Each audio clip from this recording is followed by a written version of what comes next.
कर्ज योजना महिलांना व्यवसाय सुरू करण्यासाठी मिळणार 15 लाख रुपयापर्यंत बिनव्याजी कर्ज. सरकार भरणार कर्जाचे व्याज. सविस्तर माहिती जाणून घ्या. आई कर्ज योजना नक्की काय आहे? तर बघा, ज्या महिलांना हॉटेल, रेस्टॉरंट किंवा पर्यटन व्यवसाय करायचा आहे त्यांच्यासाठी ही योजना आहे. सर्वात मोठी गोष्ट म्हणजे कर्जाच्या व्याजावर थेट सवलत मिळणार आहे. तर आई कर्ज योजना याचे फायदे काय काय आहेत बघा.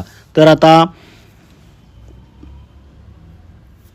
पात्रता काय आहे? व्यवसायाची मालकी 50% महिलेकडे हवी, महाराष्ट्राची रहिवासी असावी.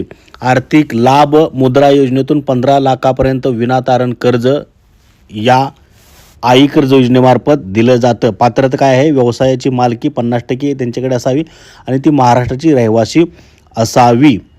त्यानंतर बघा, आता अर्ज कसा करायचा?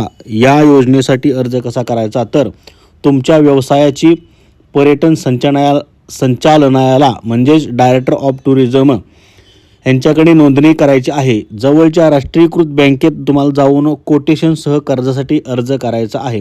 यासाठी तुम्हाला तुमचं कोटेशन बनवायचं आहे, तुमची फाईल तयार करायची आणि तुमच्या व्यवसायाची नोंदणी टुरिझम विभागाकडे पर्यटन संचालनालयाकडे करायची आहे. यानंतर तुमची सगळी प्रोसेस होऊन तुम्हाला जो व्यवसाय करायचा आहे आई कर्ज योजनेच्या माध्यमातून तुम्हाला कर्ज उपलब्ध होणार आहे. तर आत्ता लगेच जा, तुमच्या उद्योगाची, बिझनेसची सगळी फाईल तयार करा, नोंदणी करा आणि बँकेत अर्ज करा.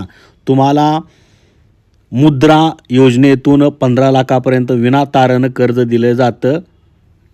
याच्यासाठी काही तारण ठेवावं लागत नाही. त्यासाठी फक्त तुमच्याकडं तुमच्या बिझनेसचं, उद्योगाचं फाईल असणं गरजेचं आहे. आई कर्ज योजनेसाठी सर्व महिलांनी अर्ज करा आणि आपला स्वतःचा एक उद्योग सुरू करा, व्यवसाय सुरू करा. यातून स्वावलंबी बना, आत्मनिर्भर बना. सर्वांपर्यंत ही अतिशय महत्त्वाची माहिती पोचवा. जय हिंद, जय महाराष्ट्र.